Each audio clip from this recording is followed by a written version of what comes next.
영국에서 한 청년이 장난삼아 런던의 유명 인사 20명의 명단을 뽑아 그들에게 메일을 발송했습니다. 그 내용은 모든 것이 탄로 났으니 속히 피신하기 바람이라는 단순한 것이었습니다. 만일 여러분이 어느 날 누군가에게 이런 메시지를 받는다면 여러분은 어떻게 하시겠습니까? 이 메일이 발송된 다음 날 어떤 일이 일어났는지 짐작이 가십니까? 그 유명인사 20명이 거의 같은 시간에 모두 런던에서 자취를 감추었다는 것입니다. 이 메시지는 단순하지만 분명한 사실 하나를 우리에게 알려줍니다. 죄인 아닌 사람은 하나도 없다는 것입니다. 털어서 먼지 안 나는 사람이 없기 때문입니다. 최근에는 드라마나 뉴스 기사를 보면 학교 폭력 이슈들이 사람들의 이목을 끌고 있습니다. 그런데 놀라운 것은 수십 년 전에 지은 죄들까지 모두 밝혀져 그에 대한 대가를 치르고 있는 것을 보면서 죄 짓고 살 수는 없구나 하는 생각을 하게 되었습니다. 그리고 그동안 피해자들이 겪었던 고통을 생각하면 마음이 아팠습니다. 다음은 유대인의 지혜서인 탈무드에 나오는 이야기입니다. 아마 여러분 중에도 이 이야기를 아는 분들이 있을 것입니다. 두 사람이 굴뚝 청소를 하고 나왔는데 한 사람의 얼굴은 검댕이 묻고 다른 사람은 깨끗했습니다. 누가 씻으러 갔을까? 지혜로운 랍비가 대답합니다. 얼굴이 깨끗한 사람입니다. 옆 사람의 얼굴에 검댕이 묻은 것을 보고 자기도 묻었을까봐 씻으러 갔다는 것입니다. 그러자 더 지혜로운 랍비가 대답합니다. 아닙니다. 얼굴에 검댕이 묻은 사람입니다. 옆 사람이 그의 얼굴을 보고 씻고 오라고 말해줬기 때문입니다. 그러자 가장 지혜로운 랍비가 최종적으로 이렇게 대답합니다. 모두 아닙니다. 두 사람 다 씻으러 갔습니다. 굴뚝 청소를 하고 나왔는데 어떻게 누구는 얼굴에 검댕이 묻고 누구는 안 묻을 수 있습니까? 두 사람 모두 검댕이 묻어서 씻으러 갔습니다. 여러분, 누가 더 깨끗하고 누가 더 더럽단 말입니까? 우리는 모두 다 죄인입니다. 오늘 로마서가 이야기하듯이 이방인도 유대인도 모두 죄인입니다. 비록 유대인이 택함을 받았다 할지라도 무엇보다 하나님을 아는 지식이 있다 할지라도 그럼에도 그들 역시 죄인들입니다. 오히려 택함을 받은 것이 올무가 되어 하나님을 모르는 이방인들보다 더 큰 죄를 지은 것입니다. 알고 지은 죄가 모르고 지은 죄보다 더 크기 때문입니다. 성경은 유대인이나 헬라인이나 다 죄 아래 있다고 이미 선언했습니다. 모두가 죄인입니다. 이쯤 되면 잘못을 인정하고 회개하고 용서를 구하면 되는데 유대인들은 어떻게 합니까? 끝까지 잘못을 인정하지 않습니다. 변명하고 항변합니다. 그런 유대인들을 향한 하나님의 무서운 질책이 바로 로마서 2장 말씀이었습니다. 이런 일을 행하는 자를 판단하고도 같은 일을 행하는 사람아, 내가 사람의 심판을 피할 줄로 생각하느냐? 다만 내 고집과 회개하지 아니한 마음을 따라 진노의 날, 곧 하나님의 의로우신 심판이 나타나는 그날에 임할 진노를 내가 쌓는도다. 하나님께서 유대인의 문제를 이처럼 무섭게 책망하시는 이유가 무엇입니까? 왜 그들을 공개적으로 책망에 창피를 주고 있는 것입니까? 무엇 때문에 택한 백성들을 힘들게 다루시는 겁니까? 이렇게 해서라도 그들이 회개하고 돌이키기 원하셨기 때문입니다. 다시 복음으로 돌아오기 원했습니다. 그러나 불행하게도 유대인들은 하나님의 이 마음을 몰랐습니다.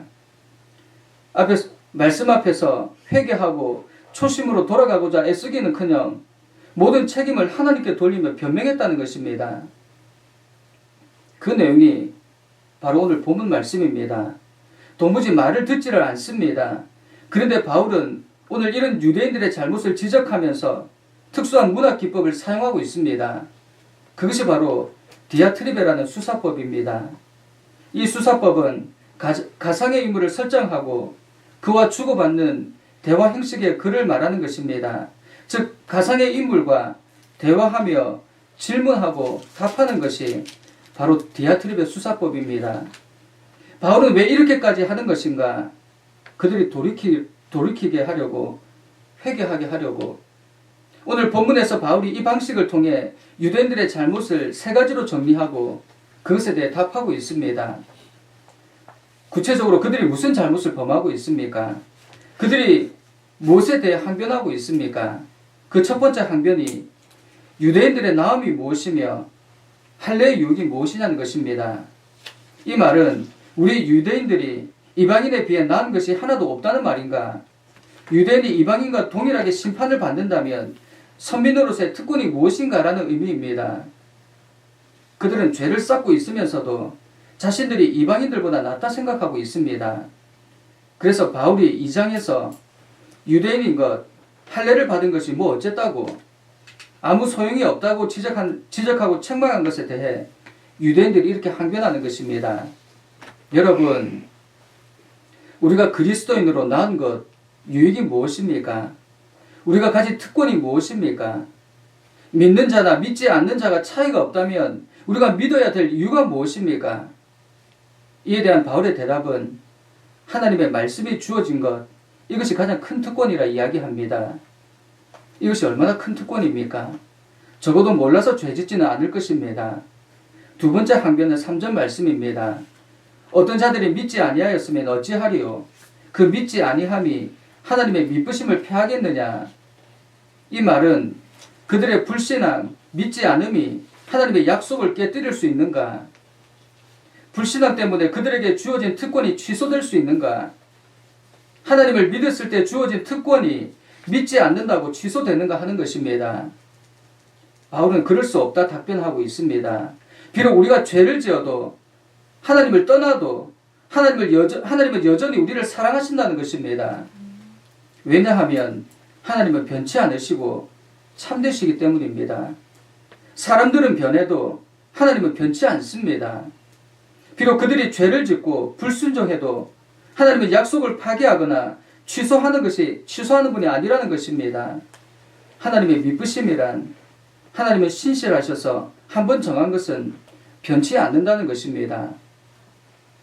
마지막으로 5절에 나오는 세 번째 항변은 우리의 불의와 거짓이 하나님의 선하심을 드러냈다면 이것은 잘된 일이 아니냐는 것입니다. 내가 잘못을 저지르면 오히려 하나님의 의가 두드러지니까 내가 하나님의 영광을 드러낸 것이므로 그런 나를 벌 주신다면 하나님이 잘못된 것이라는 의미입니다.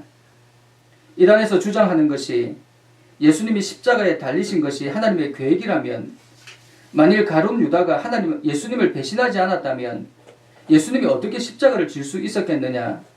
가룟 유다 덕분에 예수님이 무사히 십자가를 질 수 있었으니 잘한 일 아닌가? 그러면 결과적으로 가룟 유다는 피해자가 아닌가? 그가 무슨 죄를 지었다는 것인가? 그러므로 가룟 유다를 벌하는 것은 하나님의 불의를 드러내는 것이다. 이것이 무슨 말도 안 되는 소리입니까?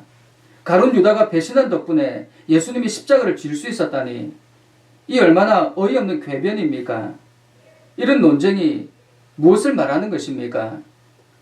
회개의 자리로 나가는 대신 누군가에게 책임을 전가하고 변명하고 회피하려는 인간의 본능을 그대로 보여주는 것입니다. 이것이 가룟 유다 예찬론 논쟁입니다. 오늘 마지막 항변과 그 맥이 같습니다. 그런데 잘 생각해 보니까 이것이 바로 우리의 모습입니다. 우리는 우리의 실수와 잘못을 잘 시인하지 않습니다. 항상 누군가에게 책임을 전가하고 핑계를 대고 변명합니다. 우리는 태어나기를 그렇게 태어났습니다. 아담과 하와가 에덴 동산에서 범죄하고 첫 번째 한 일이 무엇입니까? 바로 책임을 전가하는 것이었습니다. 아담은 하와에게, 하와는 뱀에게. 만일 그때 아담이 가슴을 치며 회개했다면 하와가 이것은 다 나로부터 발생한 일이니 저를 버려달라고 하나님께 엎드렸다면 아마 우리는 지금도 에덴 동산에서 살고 있을 것입니다. 그런데 다른 사람을 탓하고 책임을 전가하고 회개하지 않으므로 지금까지 우리는 고통받고 있습니다. 그렇다면 우리는 어떻게 해야 합니까? 죽을 때까지 이 죄로 인해 고통당해야 합니까? 어떻게 우리는 이 죄의 자리에서 벗어날 수 있습니까? 그 방법은 다시 복음으로 돌아가는 것입니다. 처음 우리의 신앙을 회복하는 것입니다. 그러기 위해서 먼저 회개해야 합니다. 우리 마음속 깊은 곳에서 회개의 불길이 일어나야 합니다. 그렇지 않고는 다시 복음으로 돌아갈 수 없습니다. 회복도 치유도 없다는 것입니다. 바울은 왜 이런 수사법까지 써가며 유대인들의 문제점들, 그들의 항변을 담은 가상의 질문과 대답을 한 것인가? 그들이 진정으로 회개하기 원했기 때문에 변명과 책임 전가에 급급했던 그들을 회개하고 돌이키게 하려고. 그런데 이것이 당시 유대인들만의 문제입니까? 저는 이 말씀을 묵상하면서 저를 바라보게 되었습니다. 저도 순간순간 저의 잘못을 시인하기보다 변명하기에 바빴습니다. 저만 그렇습니까? 여러분은 잘못을 시인하십니까? 회개하십니까? 죄에 대해 애통해하는 마음이 있습니까? 아니면 나의 잘못을 감추고 변명하기에 바쁘십니까? 오늘날 교회는 어떻습니까? 교회도 마찬가지 아닙니까? 회개가 사라졌습니다. 죄를 지어도 그냥 덮으려고 합니다. 다른 것에 몰두합니다. 그리고 자기 얼굴에 검댕이 묻었는데 다른 사람만 더럽다 이야기합니다. 바울은 유대인들의 나음을 인정합니다. 2절 말씀에 보면 범사에 많으니 우선은 그들이 하나님의 말씀을 맡았음이니라. 바울은 그들에게 이야기합니다. 당신들이 하나님의 말씀을 소유하게 된 것은 놀라운 특권임을 인정합니다. 그러나 더 중요한 것은 당신들이 이 말씀대로 살아가는가 하는 것입니다. 하나님의 말씀을 맡은 것, 이것만큼 큰 유익이 어디 있습니까? 이것으로 그들이 얼마나 자랑했습니까? 그런데 이것이 그들의 죄를 덮을 수는 없습니다. 그런데도 그들은 궤변을 늘어놓습니다. 전혀 회개하지 않고 그들의 죄를 인정하지 않았습니다. 그런데도 여러분, 우리 모두는 죄인입니다. 누구라서 어렵겠습니까? 이것부터 시인해야 회개를 시작할 수 있습니다. 요즘 화제가 되고 있는 소식이 있습니다. 무엇인지 아십니까? 켄터키에 있는 한 작은 사립학교에서 2월 8일에 시작된 예배가 아직도 멈추지 않고 계속되고 있다는 것입니다.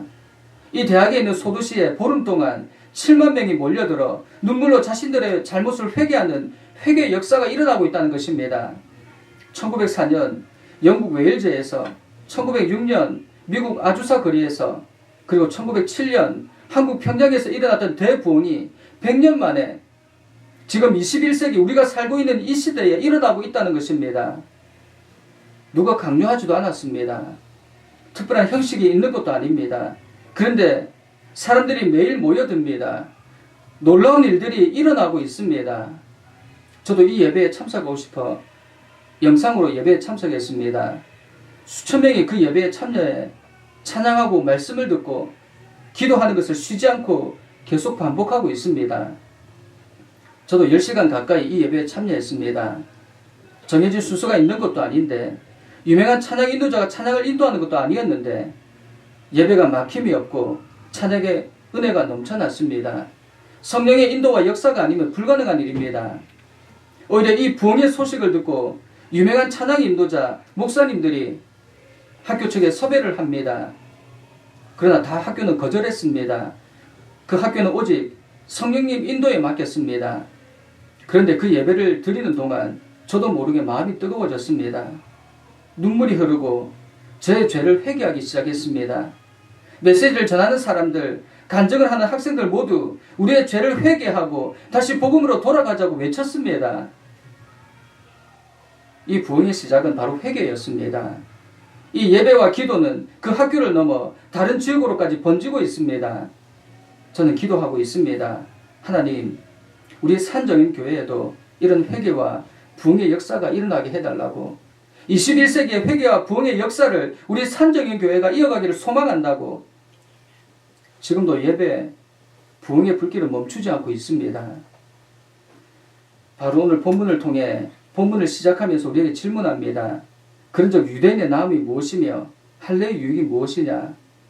다른 말로 바꾸면 그리스도인의 나음이 무엇이며 세례의 유익이 무엇이냐? 여러분, 그리스도인인 것과 그렇지 않는 것의 차이가 무엇입니까? 우리는 하나님을 믿지 않는 사람들보다 낫습니까? 본이 되고 있습니까? 그리스도인이 되었다고, 세례를 받았다고 이것이 구원을 얻는 자격입니까? 성경은 무엇이라 말씀합니까? 유대인이든 이방인이든 모두 똑같다 말씀합니다. 다 죄인으로 출발한다는 것입니다. 10절 이하의 말씀을 보면 바르게 사는 자 아무도 없다. 단 한 사람도 없다. 사리 분별을 하는 자 아무도 없고 하나님께 깨어있는 자 아무도 없다. 다들 잘못된 길로 접어들어 막다른 길에서 헤매고 있다. 바르게 사는 자 아무도 없다. 그런 사람 단 한 사람도 나는 찾을 수 없다. 그들의 목은 입 열린 무덤이요 혀는 진흙 비탈기처럼 반지르르 하다. 하는 말마다 독이 서렸고 입을 여면 공기를 오염시킨다. 올해 죄인이 되려고 갑축전을 벌리며 세상을 온통 비통과 파멸로 어지럽힌다. 사람들과 더불어 사는 법이라고는 기본조차 모르는 그들, 하나님은 안중에도 없다. 여러분, 먼저 이것을 깨달아야 합니다.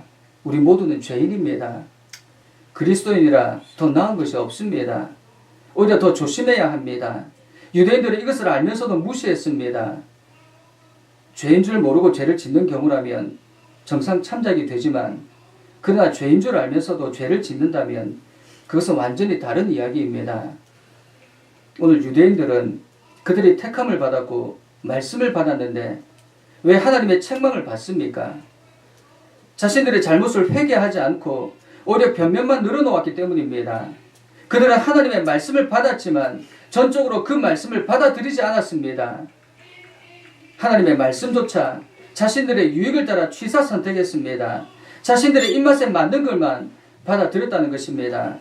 하나님의 말씀을 받았지만 그 말씀을 자신의 유익에 따라 이용했습니다. 하나님을 너무나도 잘 알고 있었지만 그분을 하나님으로 대하지 않았고 경배하지도 않았습니다. 여러분, 우리는 어떻습니까? 나를 찌르는 말씀, 십자가 복음 앞에 회개하고 엎드립니까? 아니면 나에게 유익이 되는 말씀, 듣기 좋은 말만 바라봅니까? 여러분, 성경의 모든 말씀은 하나님께서 우리에게 주신 것입니다. 마음에 끄리낌이 있어도 부딪히는 말씀이라도 우리는 따라야 합니다. 고난 없는 영광은 없습니다. 고난과 함께 영광도 누릴 수 있습니다. 그런데 유대인들은 선택적으로 말씀을 받아들였습니다. 그러니 말도 안 되는 궤변을 늘어놓습니다. 내가 잘못을 저지르면 오히려 하나님의 의가 두드러지니까 내가 하나님의 영광을 드러낸 것 아니냐. 그러므로 그런 나를 벌 주신다면 하나님이 잘못된 것이다. 내가 죄를 지음으로 하나님의 참되심이 더 풍성해지고 하나님의 영광이 되었다면 내가 왜 죄인이냐. 여러분, 그러니까 하나님의 참되심을 드러내기 위해 우리는 더욱 열심히 죄를 지어야 한다는 이야기입니까? 유대인들은 자신들의 잘못에 대해 온갖 핑계를 댑니다. 또 하나님께서 맡기신 사명을 등한시합니다. 그러면서도 자신들은 아브라함의 자손이기 때문에 의인이라 주장합니다. 때로 청년들 중에 이런 궤변을 늘어놓는 사람들이 있습니다. 그 이면을 들여다보면 자신의 죄를 숨기고자 하는 마음이 있음을 보게 됩니다. 그런다고 죄가 숨겨집니까? 잘못했으면 회개하고 죄를 뉘우쳐야 하는데 오히려 자신의 죄를 정당화하고 합리화합니다. 우리는 어떻습니까? 우리도 이런 억지 주장으로 오히려 하나님의 이름을 욕되게 하고 있지는 않습니까? 말도 안 되는 핑계를 대면서 우리의 죄를 회개하지 않고 오히려 다른 사람들도 하나님을 믿지 못하게 가로막고 있지는 않습니까? 우리의 삶은 어떻습니까? 먼저 믿는 사람으로 우리는 어떤 삶을 살아야 합니까? 그리스도인의 남이 되려면, 유익이 되려면 우리는 어떻게 해야 합니까? 먼저 우리의 죄를 깨닫고 회개해야 합니다. 모든 사람은 죄인입니다. 하나님의 은혜가 필요한 사람들입니다. 하나님의 은혜, 그 은혜를 힘입기 위해 우리의 잘못을 뉘우쳐야 합니다. 아틀란타에 있는 작은 교회 수련회에서 말씀을 전한 적이 있습니다. 휴가 기간을 거기에 맞추어 3박 4일 동안 집회를 인도하게 되었습니다. 집회가 끝나고 참석했던 분들이 저를 찾아와 감사하다는 이야기를 합니다. 특히 기억에 남는 분은 연세가 있어 보이는 어떤 권사님이셨는데 제 손을 잡고 눈물을 흘리시면서 지금까지 수많은 집회와 수련회를 다녔지만 늘 가슴이 답답하고 시원하지가 않았는데 오늘 집회 중에 말씀을 듣고 기도하면서 회개의 눈물을 쏟았다고. 그런데 이 눈물은 그동안의 눈물과는 달랐다 말씀하셨습니다. 오늘 기도하는데 가슴이 뻥 뚫렸다는 것입니다. 평생 이런 감동은 처음이라고. 이것이 진정한 회개의 눈물이 아닌가. 이제는 하나님 앞에 바로 설 수 있을 것 같다고, 기도할 수 있을 것 같다고 기뻐하며 돌아가셨습니다. 여러분, 이것이 회개의 능력입니다. 진정한 회개의 눈물입니다. 먼저 우리에게 회개가 있어야 합니다. 그런데 우리는 무엇을 회개해야 합니까? 먼저 하나님을 찾지 않는 것을 회개해야 합니다. 유대인들은 하나님을 너무나도 잘 알고 있었습니다. 로마서 1장 19절 말씀을 보면 이는 하나님을 알만한 것이 그들 속에 보임이라 하나님께서 이를 그들에게 보이셨느니라 그러므로 그들이 핑계하지 못할지니라 분명히 말씀하고 있습니다. 그런데 그들 마음에 하나님 두기를 싫어했습니다. 하나님을 찾지 않았습니다. 그래서 하나님도 그들이 제멋대로 살도록 내버려 두셨습니다. 그 결과 이 세상은 지옥이 된 것입니다. 그들이 하는 짓을 보십시오. 하나님의 진리를 거짓 것으로 바꾸어 피조물을 하나님보다 더 경배하며 섬겼습니다. 하나님이 가장 싫어하시는 일만 골라가며 했습니다. 하나님을 찾지 않는 백성들, 그 마음에 하나님 두기 싫어하는 백성들, 하나님은 그들을 상관하지 않으십니다. 간섭하지 않는다는 것입니다. 그 결과는 지옥입니다. 여러분 중에도 교회는 다니지만 그리스도인이라 말은 하지만 그 마음에 하나님이 없는 사람이 있습니까? 교회는 다니지만 하나님을 찾지도 경배하지도 않는 사람, 하나님은 그를 상관하지 않으실 것입니다. 그러면 그의 삶은 지옥입니다. 여러분, 하나님은 우리의 과거를 묻지 않습니다. 바로 지금 우리 마음이 무엇으로 채워져 있는가? 우리가 어디에 살았고, 어떤 부모 밑에서 자랐고, 어떤 학교를 다녔는지, 출신과 성장 배경 상관하지 않으십니다. 그리스도인이라고 자동적으로 하나님께 인정받는 일도 없습니다. 하나님을 마음에 모시고 사느냐, 그렇지 않느냐, 이것이 그리스도인으로서 평가 기준이 될 것입니다. 먼저 하나님을 찾지 않는 것, 마음에 모시지 않는 것을 회개해야 합니다. 그리고 하나님을 두려워하지 않는 것을 회개해야 합니다. 여러분 하나님을 두려워하십니까? 정말 하나님을 두려워하십니까? 하나님을 두려워한다면 우리의 삶은 어때야 합니까? 하나님을 두려워한다면서 유대인들, 그리스도인들이 하는 일들을 보십시오. 그들을 창조하신 하나님 대신 자신들이 만든 신을 경배합니다. 이 시대에 흔히 있는 일입니다. 물질 만능주의, 돈이면 다 됩니다. 또 세상 권세와 명예의 숭배, 이것을 붙잡기 위해 온갖 나쁜 짓을 다 합니다. 사람들에게 잘 보이려고 애쓰는 마음, 그들의 삶을 보십시오. 악이 들끓고 욕망의 아수라장이 벌어지고 악독한 중상모량이 팔을 칩니다. 시기와 무자비한 살인과 언쟁과 속임수, 일고이원하며 하나님을 맹렬히 욕합니다. 자기 인생에 방해가 될 때는 부모조차도 버립니다. 우둔하고 비열하고 잔인하고 냉혹한 삶, 그들은 그들의 삶을 파멸로 이끄는 새로운 길을 끊임없이 만들어냅니다. 이것이 오늘 성경이 말씀하시는 그들의 삶입니다. 여러분, 그들이 하나님을 몰라서 이런 행동을 합니까? 알지만 하나님을 두려워하지 않기 때문입니다. 그들은 하나님에 개의치 않습니다. 여러분, 하나님은 그렇게 호락호락한 분이 아니십니다. 이 모든 것을 다 꿰뚫어 보고 계십니다. 생명책에 기록하고 계십니다. 그리고 하나님의 의롭고 불같은 심판의 날 그 책을 펼치시고 하나님을 두려워하고 그 뜻대로 산 자들에게는 참 생명을 주시고 자기 마음대로 살기를 고집하며 하나님을 두려워하지 않는 사람들에게 불같은 심판을 내리실 것입니다. 여러분, 유대인이라고 그리스도인이라고 어떠한 나음도 없습니다. 어떤 이득도 없습니다. 유대인이나 이방인이나 다 똑같습니다. 그 마음에 하나님을 두고 하나님을 찾고 하나님을 두려워하는 사람, 그가 마지막 날 생명의 멸류관을 차지하게 될 것입니다. 그런 자들에게 그리스도인으로서의 나음도 할례도 유익이 됩니다. 여러분, 우리 교만을 내려놓읍시다. 우리가 무엇이기에? 하나님께서 택해 주신 것만으로도 얼마나 영광이고 큰 은혜입니까? 우리가 그리스도인이라고 해서 자동적으로 하나님 앞에 바로 서게 되는 것이 아닙니다. 우리를 택하고 부르신 그분의 뜻을 생각하며 합당하게 살려고 발버둥칠 때, 죄인의 길에서 벗어나려고 하나님을 찾고 회개할 때 하나님은 우리를 회복시키시고 치유해 주실 것입니다. 우리 이 시간 조용히 눈을 감고 생각해 보기 원합니다. 조금이라도 악한 마음을 품은 것이 생각나거든 기회가 있을 때 회개 자리로 나아갑시다. 혹 알면서도 다른 사람들을 해야 되는 악한 일에 가담한 것이 생각나거든 여러분 반드시 그 일을 회개하고 그 사람에게 용서를 구해야 합니다. 그렇지 않으면 우리의 결국은 하나님의 진도 가운데 살게 될 것입니다. 먼저 우리의 삶의 자리에서 지은 모든 악한 죄들을 고백하고 그리고 그 순간에 하나님을 찾지 않는 것, 하나님을 두려워하지 않는 것 주님 앞에 회개하기 원합니다.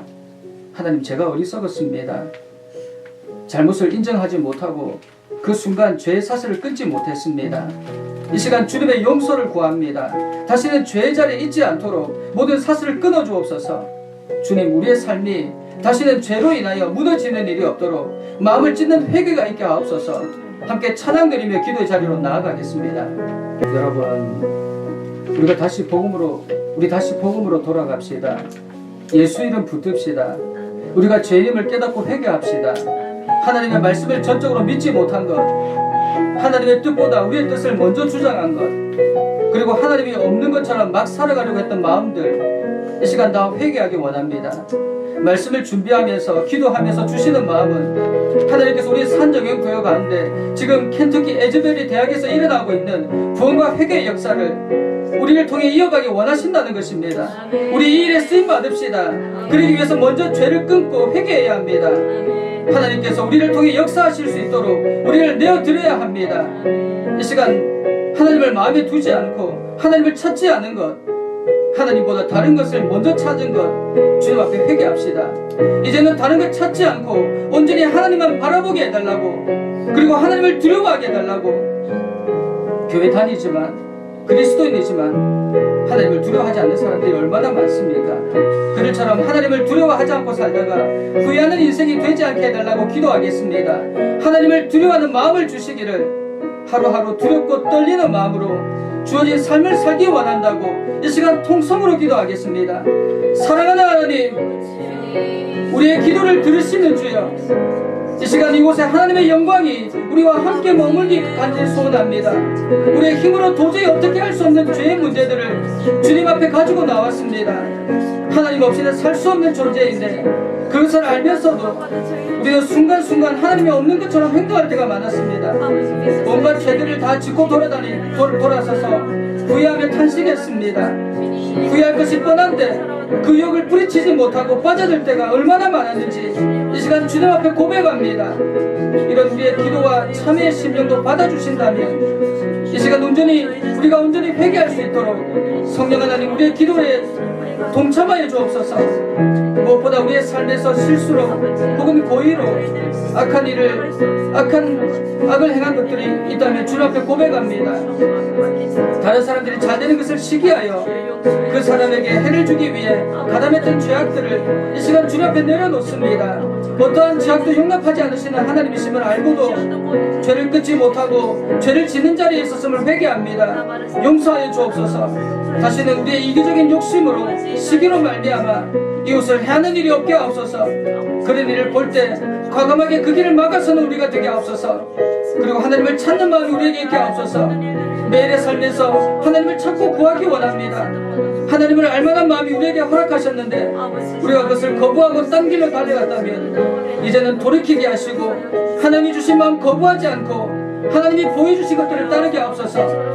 우리 마음에 하나님 두기를 간절히 소원합니다. 먼저 우리의 마음을 주님의 보혈로 깨끗하고 정결하게 하옵소서. 정화시켜 주옵소서. 다시는 죄의 자리로 나아가지 않게 하옵소서. 그래야 하나님을 모실 수 있는 정결한 마음이 되어 주님을 모시고 사는 기쁨을 누리게 하옵소서. 지금까지 불안과 근심과 걱정과 좌절이 우리의 삶을 낚시게 하고 힘들게 했다면 이 모든 악의 뿌리들을 제거하여 주시고 이제는 주님이 주시는 평안으로 만족하며 살게 하옵소서. 우리는 모두가 죄인입니다. 누구라서 이렇게 살 수 있겠습니까?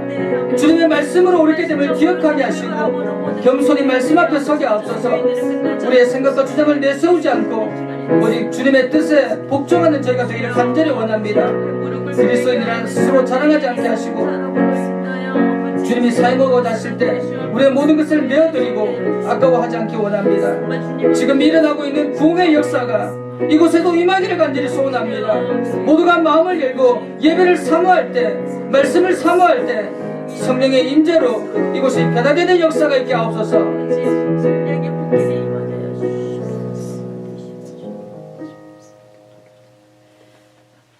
사랑하는 하나님, 이제는 우리의 삶에서 지은 모든 죄를 끊기 원합니다. 다시는 죄로 인하여 우리의 삶이 고통받지 않게 하시고 오직 주님이 주시는 은혜와 평강으로 가득하게 하옵소서. 예수님의 이름으로 기도드립니다.